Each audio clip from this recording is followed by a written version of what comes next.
I'm going to start this with something most men won't admit out loud. Most men don't actually fear intimacy itself.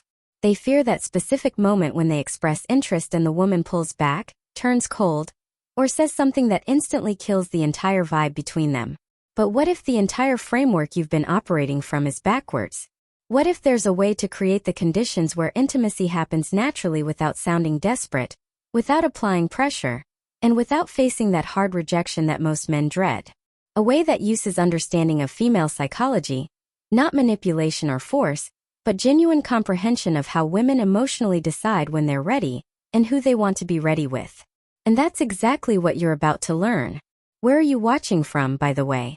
Drop your city or country below because I'm Isabella, and I'm genuinely curious where you all are tuning in from today.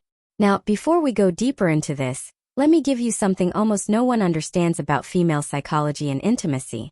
Women don't reject intimacy as a concept. Women reject the emotional experience attached to it in that specific moment. If the emotional atmosphere feels wrong or pressured or unsafe, the answer is automatically no, regardless of how attracted she might be to you. But if the emotional experience feels right and natural and safe, the answer comes almost automatically without her having to consciously decide. And what you're about to learn creates that right feeling without force or manipulation. Here's the foundational understanding that most men completely miss about how women make decisions around intimacy. Every man who gets rejected for intimacy usually makes one of these core mistakes. He asks too directly, creating a transaction. He asks too soon before the emotional foundation is built. He asks with nervous or needy energy that she can feel instantly. Or he asks without having built any genuine emotional tension first. And here's what you need to understand at a deep level. Women don't decide intimacy logically the way men often do. They decide emotionally based on how the entire interaction feels in their body and nervous system. The moment she feels genuinely safe with you, understood by you, desired by you, but not pressured by you, and emotionally aligned with you, the door to intimacy opens naturally without you having to force it. So today, I'm going to give you 8 psychological principles for creating intimacy without ever sounding needy, without making her uncomfortable, and without risking that cold hard rejection that kills most interactions. But before we get into the specific principles, let me explain something critical about female psychology that most men either don't know or don't take seriously enough. Women experience desire on a completely different timeline and through completely different mechanisms than men do. For most men, attraction is visual and immediate. You see someone attractive and your body responds instantly within seconds. But for women, attraction is layered and contextual. It builds and accumulates over time through emotional experiences, through how safe she feels, through anticipation and tension, through the stories her mind creates about who you are. This is why a woman can meet a man and feel absolutely nothing initially, and then 3 weeks later find herself completely drawn to him in ways she can't fully explain. It's not that she was playing games or being dishonest. It's that her attraction genuinely needed time to develop through accumulated emotional experiences with him. Understanding this fundamental difference changes absolutely everything about how you approach intimacy with women. Because if you understand that her desire builds through emotional layering over time, then you stop rushing, you stop pushing, you stop trying to force outcomes, and you start creating the specific conditions where her desire naturally escalates on its own timeline. Principle 1. Never create a direct transaction. Let me say this clearly because this single principle alone can transform your results with women. You never ask a woman for intimacy directly, as if it's a transaction that requires her explicit approval. Women fundamentally don't respond well to direct proposals around intimacy because direct questions create conscious decision points, and conscious decision points create pressure. Pressure automatically creates resistance in her nervous system, and resistance turns into rejection almost every time. But when you create an emotional invitation rather than a direct asking, when you shift the frame from transaction to natural flow, you completely change the dynamic. She doesn't feel like you're forcing anything or demanding a decision. It feels natural and organic, like something that's just happening between two people. And most importantly, she feels like she's making the choice herself rather than responding to your demand. And when a woman feels like the decision is genuinely hers rather than a response to pressure, she rarely rejects it because she's following her own desire. Think about the last time someone tried to sell you something with high-pressure tactics. The moment you felt that pressure, what happened in your body? You pulled back immediately, even if you were genuinely interested before. The exact same psychological principle applies to intimacy with women. When a man asks directly something like, "Do you want to come back to my place?" He's creating a conscious transaction where she has to weigh the decision analytically. And the analytical conscious mind is exactly where doubt and resistance live. But when you create what I call an emotional invitation rather than a direct question, you're speaking to her subconscious and her emotional system. You're creating a feeling rather than posing a question that demands an answer. And feelings don't get rejected the same way direct questions do, because feelings aren't experienced as pressure. Principle 2. Activate the 3 emotional switches. Here's the psychology behind creating conditions for intimacy rather than asking for permission. You need to create an environment where she feels 3 specific things simultaneously: safety, trust, and anticipation. Women say yes to intimacy when all 3 of these emotional switches are turned on in her nervous system. If even one of these switches isn't active, she instinctively holds back and guards herself. But here's the powerful part. You don't need to beg for these feelings or hope they magically appear. You actively create them through how you show up. Safety doesn't mean she needs to have known you for months. Safety means she feels like you're not going to judge her for being sexual or physical, that you're not going to pressure her beyond what feels comfortable, and that you're not going to make her feel like she made a mistake regardless of what happens. Safety is created primarily through your emotional stability and groundedness. When you're calm and centered and not reactive to her responses, she feels safe in your presence. Trust builds when your words consistently match your actions over time. When you say you're not trying to rush anything, and then you actually demonstrate that through your behavior. When you respect her boundaries without making her feel bad or guilty for having them, trust is the foundation that allows vulnerability to emerge naturally. Anticipation is the chemical magic that makes intimacy feel electric and alive rather than mechanical or transactional. Anticipation is created through restraint and suggestion, and the delicious tension in the space between what is and what could be. Most men focus entirely on creating attraction through being impressive or funny or confident. All good things in themselves, but they completely ignore these 3 emotional switches. They forget that a woman needs to feel safe and trusting and anticipating before any amount of attraction converts into actual intimacy. Attraction without these 3 switches just creates frustration on both sides. Principle 3. Use strategic withdrawal to remove pressure. This is one of the most counterintuitive but effective psychological methods you can use. Instead of constantly leaning in toward intimacy physically or emotionally, you occasionally lean back and create space. Not in a cold or rejecting way, not as punishment or gameplay, but in a way that demonstrates you're genuinely comfortable with connection developing naturally without forcing it. This does 2 critical things simultaneously. First, it removes all pressure from her nervous system instantly. And second, it creates emotional space where she often starts leaning in towards you on her own initiative. Women feel safe with a man who doesn't rush intimacy, not because he doesn't want it, which would just be disinterest, but because he respects natural energy and timing. When she feels you're not desperately trying to extract something from her, she starts moving toward you based on her own genuine desire. And that's exactly when rejection disappears entirely, because now intimacy is her idea, not something you're imposing on her. Let me give you a concrete, real-world example of how this looks in actual interactions. You're sitting close to a woman. There's obvious chemistry between you. The conversation is flowing naturally, and there's clear mutual interest. Most men at this exact point would escalate physically by moving closer, touching more frequently, or trying to kiss her. But what typically happens? She often pulls back slightly, not because she's not interested in you, but because the escalation felt like pressure that triggered her defenses. Now imagine this alternative scenario instead. You're in that same moment of connection and chemistry, and instead of leaning in harder, you actually lean back slightly in your chair. You pause the intensity for a moment. You look away casually. You create just a small amount of physical and emotional space. What happens in her mind and body? Suddenly, all the pressure evaporates completely. And in that absence of pressure, she becomes consciously aware of her own desire that was building. She thinks, wait, why did he pull back slightly? Does he not want this anymore? And without even consciously realizing what she's doing, she starts leaning in herself. She initiates the next touch.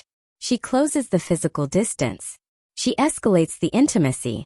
This is strategic withdrawal in action, and it's extraordinarily effective because you're not rejecting her or playing manipulative games.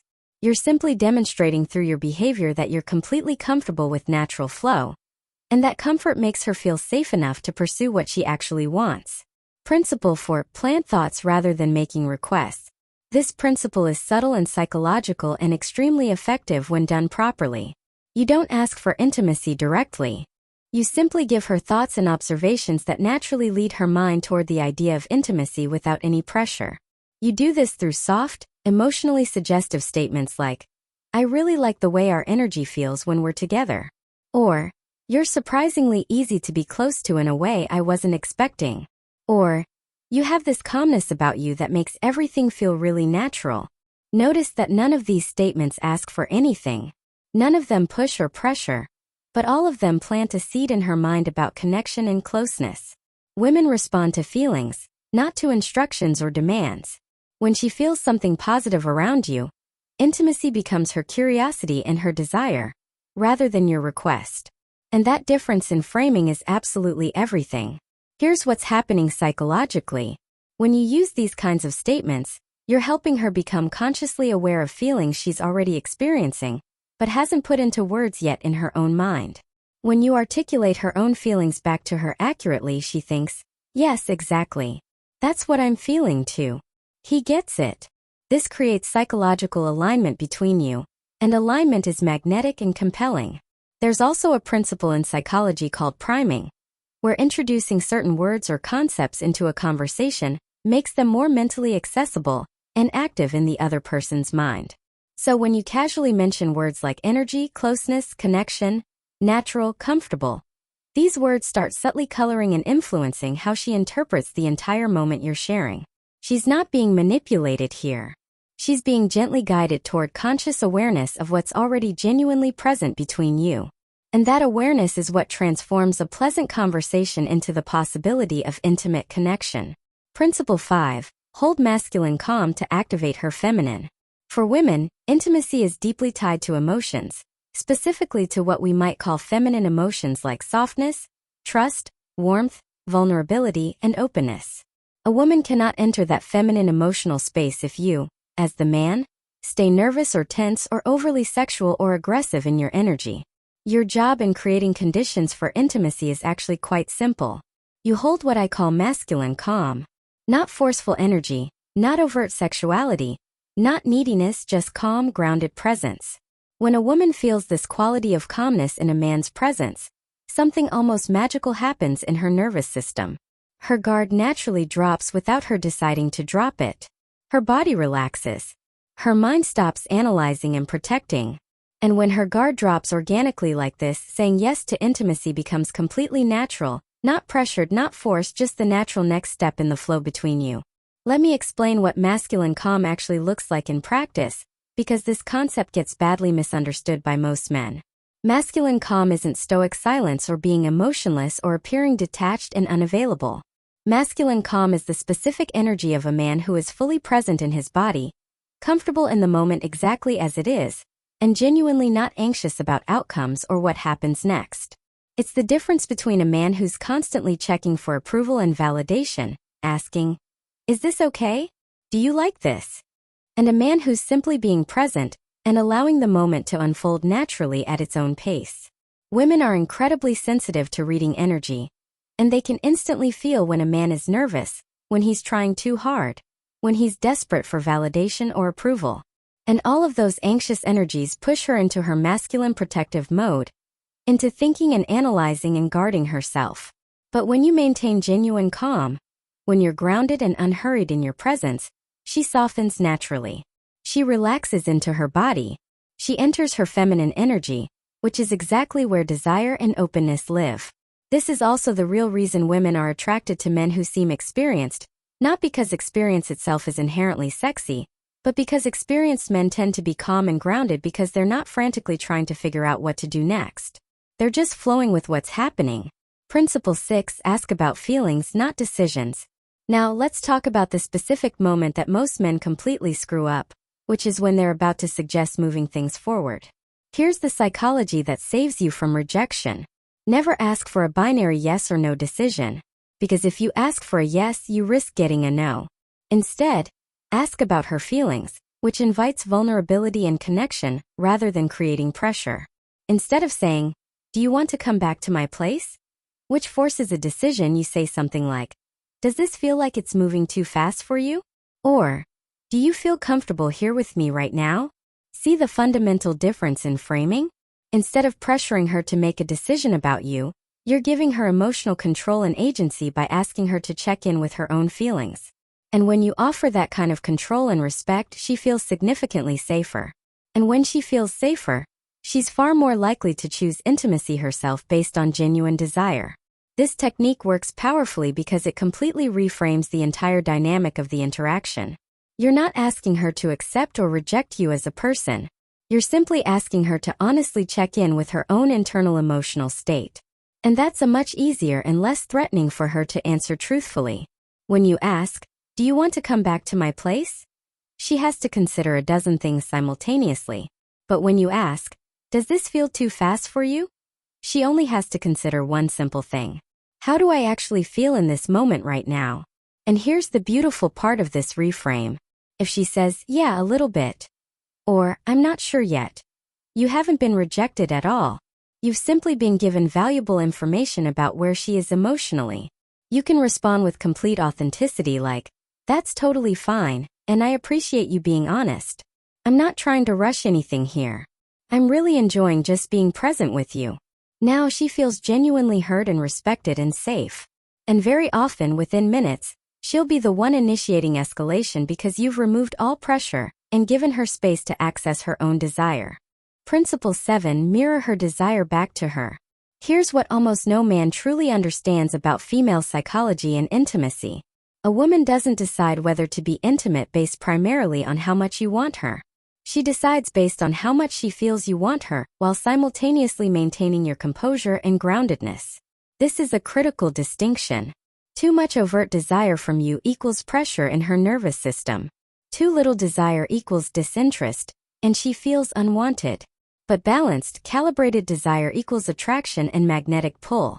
So when she leans closer to you physically, touches you casually, laughs more freely, holds eye contact longer, or gets noticeably softer in your presence, you simply mirror that energy back to her. Not more intensity than she's showing, not less, but matching. This sends one powerful subconscious message. We're on the same wavelength energetically. We're in sync. This feels mutual and safe. This energetic alignment is one of the strongest psychological signals for intimacy escalating naturally. Mirroring is a deeply hardwired social and bonding mechanism in human psychology. From infancy, humans learn connection and safety through mirroring responses. When a baby smiles and the parent smiles back, the baby's nervous system learns, "I am seen. I am understood. I am safe here. I am." That exact same neurological mechanism remains active in adult intimacy and connection. When a woman shows you vulnerability or desire and you mirror it back accurately, not overwhelming her signal and not ignoring it, but matching it, she feels understood and safe at a primal unconscious level. This is also precisely where most men fail in interactions. They either under-respond, making the woman feel foolish or rejected for showing interest, or they dramatically over-respond, making her feel like she opened a floodgate she can't control anymore. The key is calibration and attunement. If she touches your arm lightly, you touch hers with similar pressure. If she holds eye contact for 3 seconds, you hold it for 3 seconds. If she laughs and leans in slightly, you laugh and lean in with matching energy. This creates what feels like a natural dance between two people. And in that dance, intimacy escalates organically without anyone having to explicitly ask for it or force it. Principle 8. Make it the moment's idea, not your agenda. Now let's talk about the final principle, which is how you close the gap toward intimacy without ever sounding desperate or needy. Women are deeply drawn to moments rather than agendas. Moments are emotional and spontaneous. Moments feel real and authentic. Moments feel natural rather than calculated or forced. So instead of asking for intimacy as if it's your agenda or goal, you simply acknowledge the moment you're sharing right now. You might say something like, "This feels really nice being here with you. It's kind of surprising how comfortable this feels."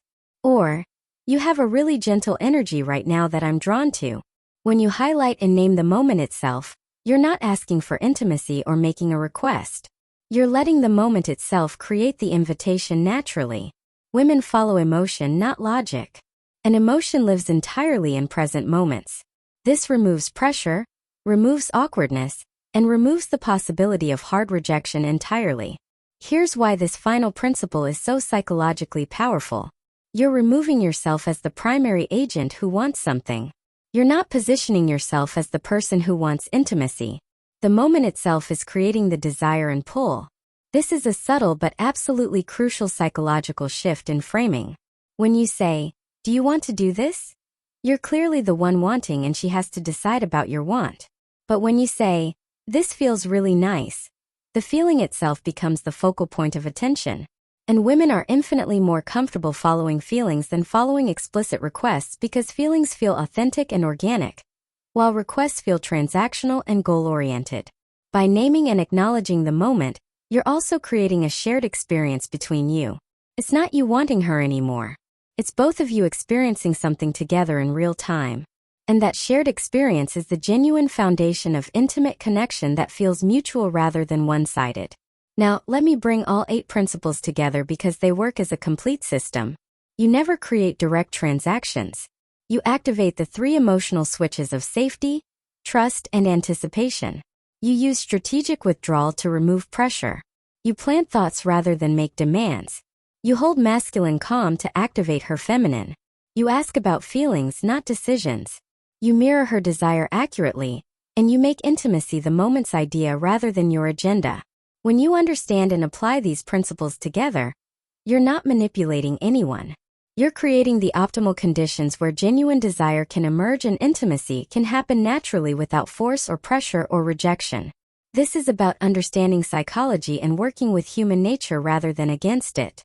If you made it all the way to the end, drop a comment that says, "I watched till the end," because I genuinely read all the comments and want to see who's actually committed to understanding this material deeply. And if you're not subscribed yet, go ahead and hit that button because I'm consistently putting out psychology and relationship content that goes way deeper than surface-level dating advice. And just so you know, I gave you 8 principles today instead of the usual 7 that most content covers because that 8th principle about making it the moment's idea rather than your agenda is what most men completely miss. And it's often the final piece that brings everything else together into something that actually works in real life. Alright, go apply this with genuine respect and integrity. I'll see you in the next one.